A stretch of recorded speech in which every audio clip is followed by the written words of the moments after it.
साथियों, स्वागत है आपका हमारे यूट्यूब चैनल पर। जैसा कि आप सभी लोग इंतजार कर रहे हैं कि कब फाइनल रिजल्ट आए, कब कट ऑफ लगे और कब मेरा फिजिकल की लिस्ट में नाम आए और नाम आने के बाद कब मैं फिर फिजिकल की तैयारी करूं।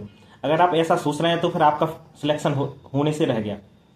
क्योंकि अगर आप अभी ये सोच रहे हैं कि नहीं, जब रिजल्ट आएगा तब मैं उसके लिए तैयारी करूंगा, तो ये बिल्कुल गलत बात है।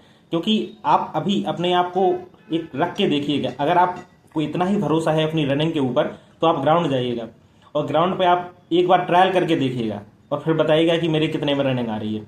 तो आप लोग इस वहम में बिल्कुल भी ना रहें कि रिजल्ट आने के बाद मैं फिजिकल की तैयारी करूंगा, क्योंकि आपको इतना समय मिलने वाला है नहीं जितना आप सोच रहे हैं।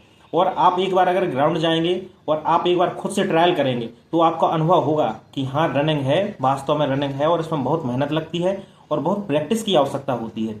ऐसे तो हर कोई कह देता है कि नहीं, मैं भी 5 किलोमीटर रनिंग कर लूंगा, इतने मीटर कर लूंगा, उतने मीटर कर लूंगा।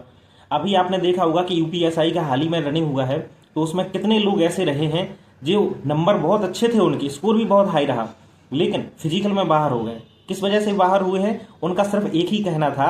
हम लोग वहां पर गए, ग्राउंड में पूछे कि भैया आप लोग किस वजह से आप रनिंग, तो कहे कि हम इसी इंतजार में बैठे रहे कि नहीं, रनिंग के लिए समय मिलेगा और ज़्यादा रनिंग है नहीं तो आराम से निकाल लेंगे, कोई समस्या नहीं होगी।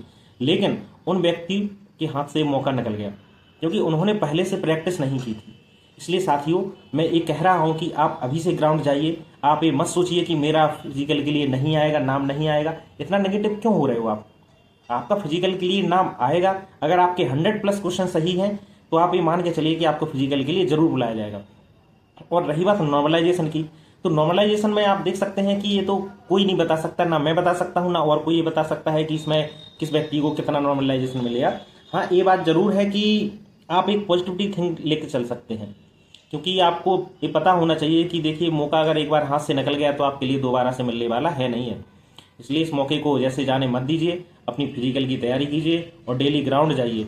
और ये मत सोचिए कि मेरे 110 नंबर हैं या 117 नंबर हैं तो मेरा फाइनल में हो पाएगा कि नहीं। तो फाइनल के चक्कर में अभी मत पड़िए। अभी आपके सामने फिजिकल है तो अपनी फिजिकल की तैयारी पर ध्यान दीजिए। आपको खुद अनुभव होगा कि आप ग्राउंड पर जाएंगे तो इतने बच्चे जो दौड़ रहे हैं, जो तैयारी कर रहे हैं, तो वो व्यक्ति पागल नहीं है, वो लोग समझते हैं। उन लोगों से मैंने पूछा कि अभी तो रिजल्ट नहीं आया है, आप अभी से तैयारी क्यों कर रहे हैं? तो उन्होंने बताया कि मेरा पिछली बार हो गया था, मैं इंतजार में बैठा रहा लेकिन मेरी रनिंग नहीं निकली थी। तो इसलिए वो लोग इस चीज़ को अच्छे से समझते हैं कि मुझे कब से तैयारी करनी है, मुझे जो मौका मिला है शायद इस बार मैं उस मौका को खो ना दूँ। इसलिए वो लोग अभी से अपनी तैयारी में लगे हुए हैं। तो यही बात मैं आपसे कहना चाह रहा हूँ कि आप बैठे मत रहिए घर पर, आप रनिंग कीजिए और रनिंग के साथ साथ में डेली एक मॉक टेस्ट जरूर लगाइएगा। ये उन व्यक्तियों के लिए कह रहा हूँ कि जिनको डाउट है कि मेरा फाइनल में होगा या नहीं। तो देखिए, आपको दोनों चीज़ें साथ में लेकर चलनी है। फिजिकल भी इतना नहीं करना है कि आप हार थक के आओ, बस एकदम सो जाएं। अपने आप को इतना भी मान लीजिए मत थकने देना कि आप पढ़ भी ना सकें। तो इसलिए हल्की हल्की आप रनिंग कीजिए, प्रैक्टिस कीजिए, 5 किलोमीटर करिए, पूरा पैदल चलिए, कुछ दौड़िए, प्रैक्टिस में अपना रिदम बनाइए, कंटिन्यू 30 मिनट चलने का प्रैक्टिस कीजिए, 30 मिनट धीरे धीरे दौड़ने का प्रैक्टिस कीजिए। तो ऐसे ऐसे आपका पूरा रिदम में एकदम आ जाएगा, आपकी पढ़ाई भी नहीं छूटेगी और आपका फिजिकल भी कंप्लीट होता रहेगा। लेकिन आप ये सोच के मत बैठे रहिएगा कि मेरा नहीं होगा तो मैं क्या करूं। अगर आप ऐसा सोच रहे हैं तो देखिए, ना तो आपका पढ़ाई में मन लगेगा और ना तो आपका रनिंग में मन लगेगा, क्योंकि आप सोच रहे हैं कि पता नहीं होगा कि नहीं होगा, और अगर हो गया तो मेरा क्या होगा।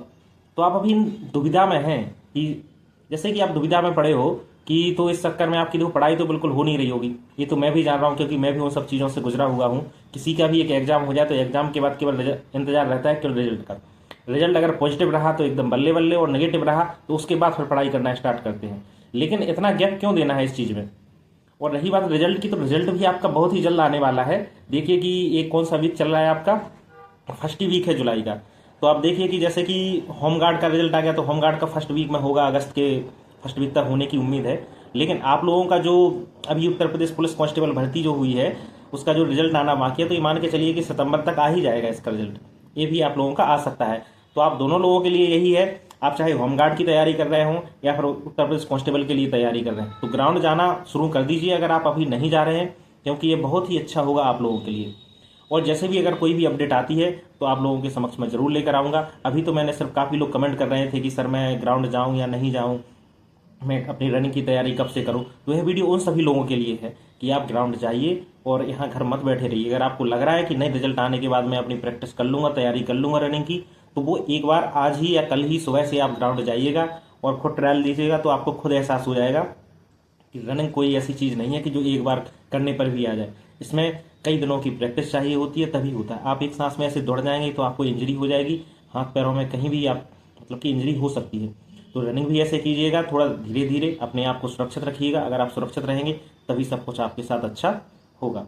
चलिए मिलते हैं दोस्तों नेक्स्ट वीडियो में, तब तक के लिए जय हिंद जय भारत, और अपना ख्याल रखिएगा।